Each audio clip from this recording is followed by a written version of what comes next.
आते क्या बोले सर कब पूछ रहे हो और क्या ఇంకో మంచి మాట చెప్పారు కదా నేనే ఒక పని చేస్తున్నా ఇంకో రకంగా ఒత్తిడి చేస్తారు అప్పుడు ఏం చేస్తారు అది చేస్తా సార్ వర్గంలో పాయింట్స్ క్లిక్ చేసుకున్నా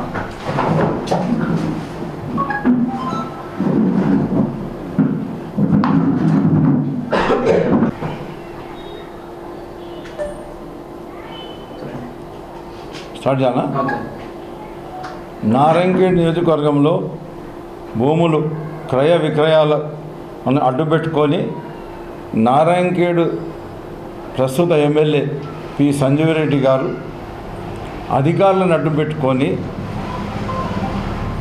రియల్ ఎస్టేటర్లను కానీ సామాన్యులను కానీ పీడించి 10 కోట్ల రూపాయలు ఇప్పటికే దండుకోవడం జరిగిందనేది నాకు వచ్చిన సమాచారం. నేను కూడా చాలామంది నాకు కంప్లైంట్ చేశారు, సార్ ఇట్లా వీళ్ళు డబ్బులు వసూలు చేస్తున్నారు. సరే డబ్బులు వసూలు చేశారంటే మీరు ఏమైనా ఉంటే కంప్లైంట్ ఇవ్వండి, నేను మీకు సపోర్ట్ చేస్తాను కూడా చెప్పడం జరిగింది. కానీ తీరా ఏం జరుగుతుందంటే వాళ్ళందరూ చెప్పేది ఏంటంటే ఆ తహసీల్దార్లకే ఈ ఎమ్మెల్యే గారు నా అనుమతి లేకుండా ఏ ఒక్క ప్లాట్ కూడా రిజిస్ట్రేషన్ చేయొద్దు, ఏ ఒక్క ఫామ్ ప్లాట్స్ రిజిస్ట్రేషన్ చేయొద్దు, మరి భూములు కూడా రిజిస్ట్రేషన్ చేయొద్దని చెప్పేసి వాళ్ళకి ఆదేశాలు జారీ చేసిందని చెప్పేసి, ఇది ప్రభుత్వం ఏదైనా ఆదేశాలు జారీ చేస్తారు కానీ ఎమ్మెల్యే ఆదేశాలు జారీ చేయరు, కానీ ఇక్కడ ఎమ్మెల్యే గారు ఆదేశాలు జారీ చేసిందని కాబట్టి వాళ్ళు రిజిస్ట్రేషన్లు చేస్తలేరని చెప్పేసి ఈ రియల్ ఎస్టేటర్లు చెప్పడం జరిగింది.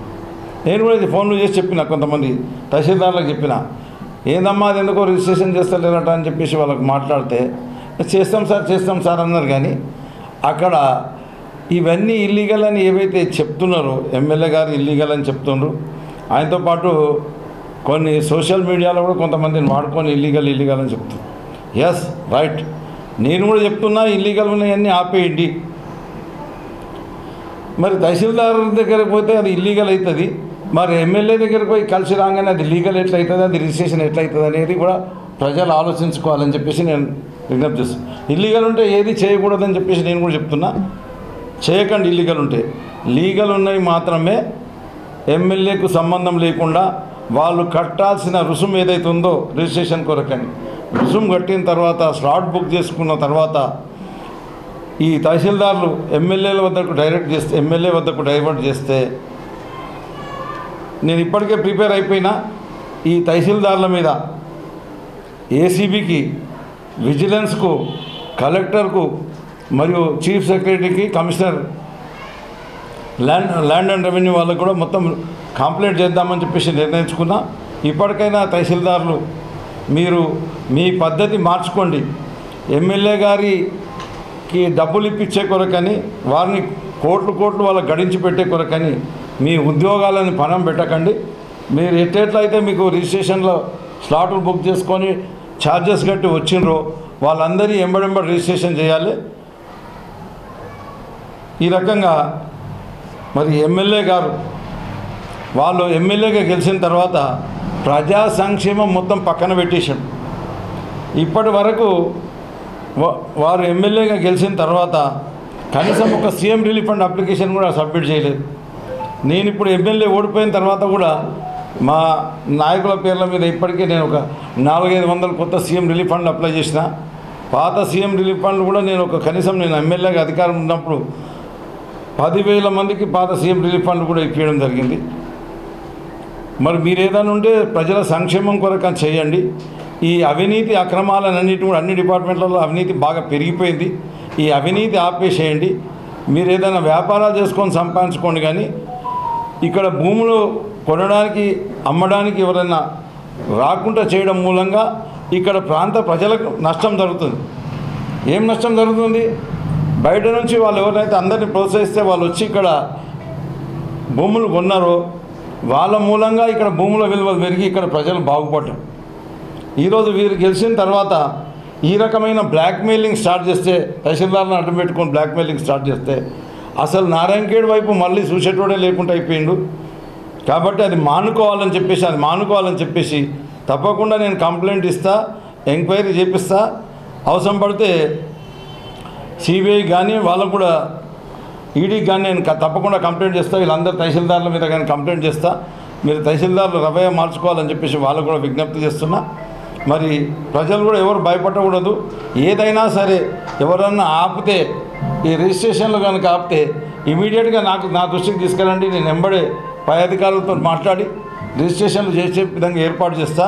మీరు ఎవ్వరు కూడా అకారణంగా మీరు కష్టపడి సంపాదించిన డబ్బులు కూడా తీసుకొచ్చి ఈ నాయకుల జేబులు నింపొద్దని చెప్పేసి, ఎమ్మెల్యే గారి జేబులు నింపొద్దని చెప్పేసి, ఆడ ఎమ్మెల్యే కాదు, ఎమ్మెల్యేతో పాటు ఇంకా షాడో ఎమ్మెల్యేలు ఉన్నట్టు ఒక మనిషి చెప్పిండు. వాళ్ళు లేఅవుట్ ఫామ్ పార్ట్స్ చేసిండట. డిస్కషన్ నాకు అనుకోకుండా కలిసిండు. సార్ నా వెంకలు మేము ఫామ్ ప్లాట్ చేస్తున్నామని నేను వాళ్ళని గుర్తుపట్ట, వాళ్ళు నన్ను గుర్తుపడతారు కదా. చేస్తే అడిగినా నేను, ఏమైనా మంచిగా పోతుందా బిజినెస్? ఎక్కడ పోతుంది సార్? ఆ ఎమ్మెల్యే గారు పిలిపించి నాకు ఎకరానికి 20 లక్షల రూపాయలు ఇవ్వమని చెప్పి 2 లక్షల రూపాయలు ఇవ్వమని చెప్పి డిమాండ్ చేసాడు. ఏది ఇవ్వాలి సార్? మొన్న మీరు ఎమ్మెల్యే గెలిచిన తర్వాత వచ్చిన వాటికి ఇవ్వాలన్నా అంటే లేదు ఆయన ఎమ్మెల్యే ఉన్న పీరియడ్ అప్పుడు కూడా చేసిన అన్నిటి కూడా మొత్తం ఎన్ని ఎకరాలు ఉంటే అన్ని ఎకరాలకు 2 లక్షల రూపాయలు ఇవ్వాలని డిమాండ్ చేసిండ్రు. తహసీల్దార్ దగ్గర రిజిస్ట్రేషన్ ఆపేసిందని చెప్పడం జరిగింది. అట్లనే రకరకాల తహసీల్దార్ల దగ్గర కూడా ఇట్లాంటిదే జరుగుతుంది. కాబట్టి మరి తహసీల్దార్లకు నేను విజ్ఞప్తి చేస్తున్నా, హెచ్చరిస్తున్నా కూడా మీరు ఈ పద్ధతి మార్చుకోవాలి.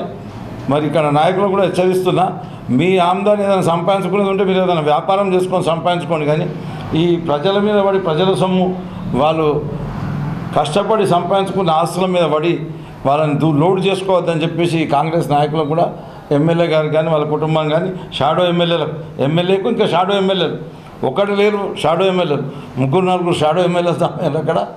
అట్లనే వాళ్ళందరూ కూడా నేను చెప్తున్నా, మీరు ఈ పద్ధతి మార్చుకోండి. లేకపోతే ఖచ్చితంగా మీరు దీని మూలం చెల్లించాల్సి వస్తుందని చెప్పేసి ఎమ్మెల్యే గారు కూడా నేను తెలియజేస్తున్నా. జై తెలంగాణ.